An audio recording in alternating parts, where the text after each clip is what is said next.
എല്ലാ പ്രേക്ഷകർക്കും സ്വാഗതം. വിശദമായി കടക്കുകയാണ് ഗുഡ് നൈറ്റ് റിപ്പോർട്ടറിലേക്ക്. തമിഴ്നാട്ടിൽ ടിവികെക്ക് പിന്തുണ നൽകുന്നതിൽ കോൺഗ്രസ് തീരുമാനമുടൻ. വിഷയം ചർച്ച ചെയ്യാൻ തമിഴ്നാട് കോൺഗ്രസിലെ രാഷ്ട്രീയകാര്യ സമിതി യോഗം ഉടൻ ചേരും. ഓൺലൈനായാണ് യോഗം ചേരുന്നത്. അതേസമയം സർക്കാർ രൂപീകരണത്തിന് അവകാശവാദം ഉന്നയിക്കാൻ വിജയ് നാളെ ഗവർണറെ കാണും. മറ്റന്നാൾ ചെന്നൈയിൽ സത്യപ്രതിജ്ഞ നടക്കും. ടിവികെക്ക് പിന്തുണ നൽകാനുള്ള നീക്കത്തിൽ കോൺഗ്രസിനെതിരെ രൂക്ഷ വിമർശനവുമായി DMK രംഗത്തെത്തി. 5 കോൺഗ്രസ് സ്ഥാനാർത്ഥികൾ ജയിച്ചത് DMK സഹായം കൊണ്ടെന്ന് പാർട്ടി വക്താവ് ശരവണൻ അണ്ണാദുരൈ. ആദിൽ പാലോട് കൂടുതൽ വിവരങ്ങളുമായി ദില്ലിയിൽ നിന്ന് ചേരുകയാണ്.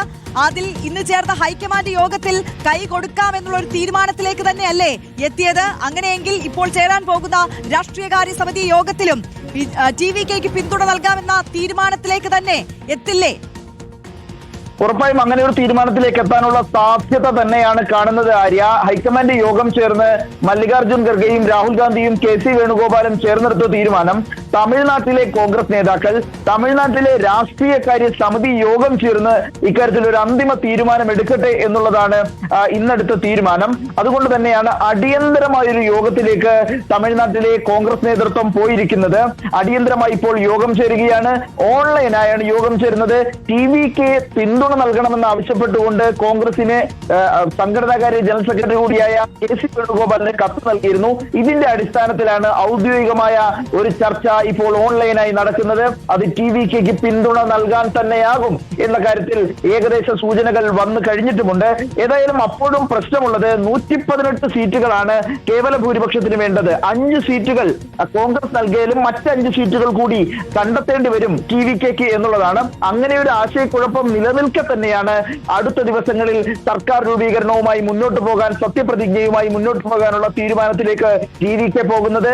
നാളെ തന്നെ ഗവർണറെ കാണും എന്നാണ് നിലവിൽ അറിയാൻ കഴിയുന്നത്. മറ്റന്നാൾ ചെന്നൈയിൽ സത്യപ്രതിജ്ഞ നടക്കുന്ന രൂപത്തിലുള്ള ക്രമീകരണങ്ങളാണ് ടിവി ഇതിനോടകം തന്നെ ഒരുക്കിയിരിക്കുന്നത്. അതിൽ ഏറ്റവും പ്രധാനപ്പെട്ട കാര്യം, ഇപ്പോൾ DMKയുടെ ഒരു പ്രതികരണം വന്നിരിക്കുകയാണ്. DMKയുടെ പ്രധാനപ്പെട്ട നേതാവ്, DMKയുടെ വക്താവ് ശരവണൻ അണ്ണാദുരൈയുടെ ഒരു എക്സ് പോസ്റ്റ് ഇപ്പോൾ കടുത്ത വിമർശനവുമായി രംഗത്ത് വന്നിരിക്കുന്നു. ടിവിക്ക് പിന്തുണ നൽകാനുള്ള കോൺഗ്രസ് നീക്കത്തിലാണ് അമർഷവും വിമർശനവും പ്രകടിപ്പിക്കുന്നത്. ശത്രുക്കൾ രാഹുൽ ഗാന്ധിയെ പപ്പു എന്നൊരു കാലത്ത് വിളിച്ചു. അപ്പോഴും പിന്തുണ നൽകിയത് MK സ്റ്റാലിനാണ്. രാഹുൽ ഗാന്ധി പ്രധാനമന്ത്രിയാകുമെന്ന് പറഞ്ഞ നേതാവാണ് സ്റ്റാലിൻ, ഇത് മറക്കരുത് എന്നുകൂടി പറഞ്ഞു വെക്കുകയാണ് പാർട്ടി വക്താവ്. ആ രൂപത്തിൽ 5 കോൺഗ്രസ് MLA-മാർ വന്നുവെങ്കിൽ അത് DMK സഹായം കൊണ്ടാണ് ഇവർ അത്രയും ജയിച്ചത് എന്ന് ആവർത്തിച്ച് പറയുന്നുണ്ട് DMK. ഏതായാലും വലിയൊരു പ്രശ്നത്തിലേക്ക് ഇന്ത്യ സഖ്യം ഒരുപക്ഷെ പോകുമോ എന്നതുപോലും ഈ ഘട്ടത്തിൽ ചിന്തിച്ചു പോകേണ്ട സാഹചര്യം വരുന്നു. അല്പസമയത്തിനുള്ളിൽ തന്നെ കോൺഗ്രസ് ടിവിക്ക് പിന്തുണ നൽകുന്നതിൽ ഔദ്യോഗിക തീരുമാനമുണ്ടാകും. കോൺഗ്രസിന്റെ രാഷ്ട്രീയകാര്യ സമിതി സംസ്ഥാന തലത്തിൽ തമിഴ്നാട്ടിലെ രാഷ്ട്രീയകാര്യ സമിതി ഇപ്പോൾ ഓൺലൈനായി യോഗം ചേരുകയാണ് ഈ വിഷയത്തിൽ. ആര്യ, ഓക്കെ, ആദിൽ പാലോടാണ് വിശദാംശങ്ങൾ നൽകിയത്. എന്തായാലും കൈ കൊടുക്കാൻ തന്നെ കോൺഗ്രസ് തീരുമാനിച്ചിരിക്കുന്നു. ആ ഘട്ടത്തിൽ അതിരൂക്ഷ വിമർശനവുമായി DMK രംഗത്തെത്തുന്നതും നമുക്ക് കാണാൻ സാധിക്കുന്നു.